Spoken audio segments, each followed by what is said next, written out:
this war is just chapter one of what is going to be a very long struggle.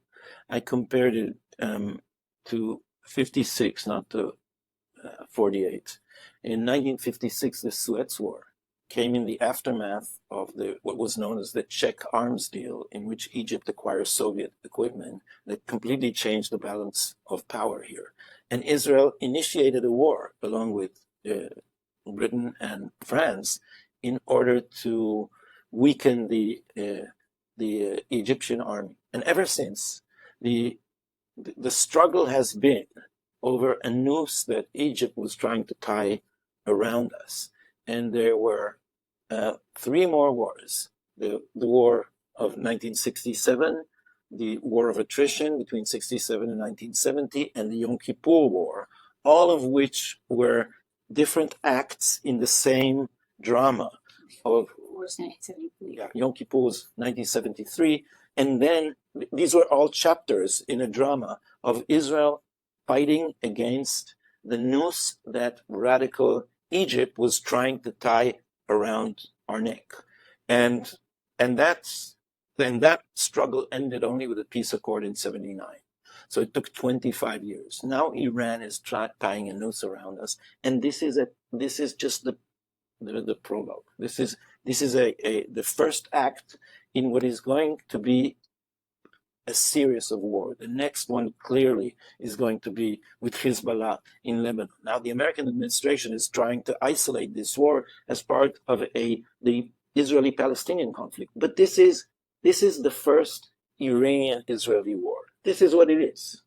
So this is the prologue to a long struggle, and it's our weakest enemy.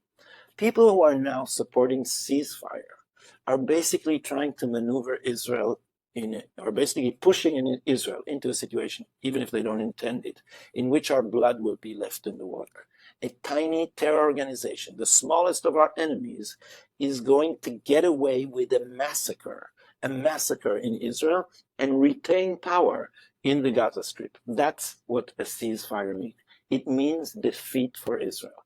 Now, if that happens, not only will our enemies smell blood in the water, and they're much stronger enemies, our friends or our half-friends will also smell that blood and will start maneuvering away from us. Nobody wants to be the ally of a victim in the Middle East, and you can already hear grumbling noises from some of our erstwhile partners in peace. I wouldn't say allies is not a good description of these peace accords. So this is existential danger.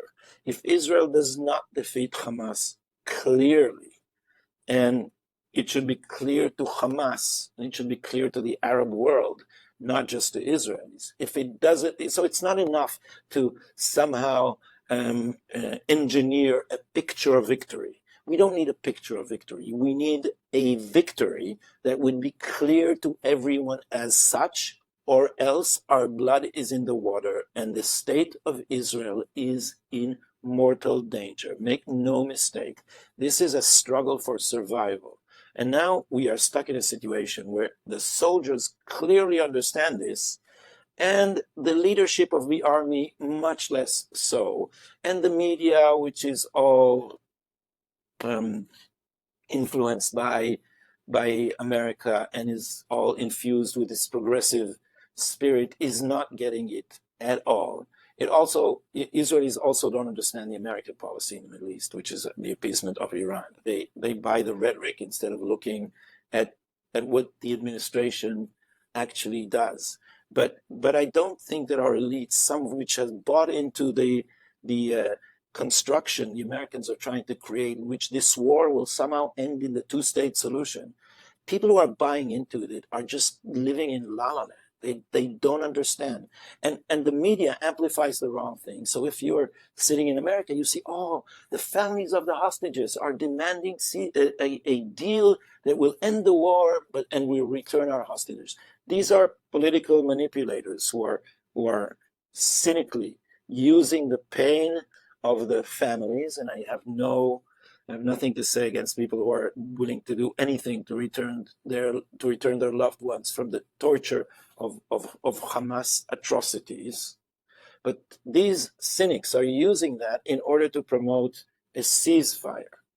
And I'll connect this to what I started saying before, is that crowd has been dreaming of bringing external pressure on Israel in order to force it to do what it doesn't understand it must, in their view, the two-state solution, partition. It has been dreaming of that ever since the right took power. It briefly had a different spell with the Rabin administration that brought the Oslo Accords that were supposed to be the prelude to partition, but certainly after the right took power back again, they have been placing their hopes on American pressure. So now look at how they think the stars have aligned. So the split between Hamas and Gaza will be over, and because Hamas has been weakened, and we will be able to do what the Americans want and impose the Palestinian Authority on Gaza. Now you have a single partner controlling all the Palestinians, and you can strike a deal with them for a two-state solution to which they've never agreed, by the way. But it looks good. And now Israel would be chastened, and it would be malleable, and America would then be able to force it to do what these people think we must and don't understand. So to go back to Amos Oz's metaphor, the surgeon will be the Biden administration. Now we've laid Israel prostrate on what I mistakenly called the slab, but it's the operation table, but the difference is rapidly closing, and the Americans will perform the cut because we have been chastened by losing this war. This is a complete misunderstanding of what is going on here, and the fact that these elites are promoting this and that they're using the hostages for it is what everybody hears outside, but they don't see the real grassroots that's not pumped up by the press. And you know, some of the families of the hostages are blocking the aid convoys to Gaza and are clashing with the police over that. The reservists have started a movement saying, we're not taking off our uniforms until we win this war. You're not bringing us back.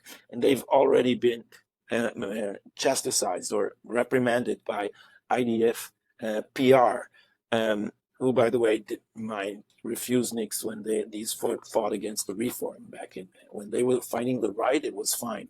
But when they're promoting the hawkish position, suddenly they get reprimanded. And there was a letter just now published in the press, I quoted from it for Peace and Tablet, of mothers of IDF soldiers to President Biden, saying Israel has to win this war, a ceasefire is out of the question. And so the majority of Israelis get this, but our progressive elites are still so enamored and so blinded by their trust in the United States that they don't see the trap laying ahead for us. And the Biden administration, which is in complete dark when it comes to the Middle East, is actually very savvy about manipulating Jews and Israel. They know how to say all the things we want to hear. So Joe Biden comes here quoting from the Bible and all this, we got your back, and how we love Israel and all the rest of it, while what his visit actually did is forbid us to preempt Hezbollah. This is what he was here for. Because if this war spreads and people realize that this is not a small conflict between Israel and the Palestinians, the minute it spreads, it will be clear that the Democratic administration's Middle East policy called regional integration, appeasement of Iran in plain talk, is a complete failure. It has set the region on fire. And by the way, this war is a direct result of the appeasement policy of the Democratic administration. The fact that they have opened the door for Iran financially by loosening the sanctions and diplomatically to infiltrate with their proxies deeper and deeper into other states in the region, the fact that they are not deterring Iran has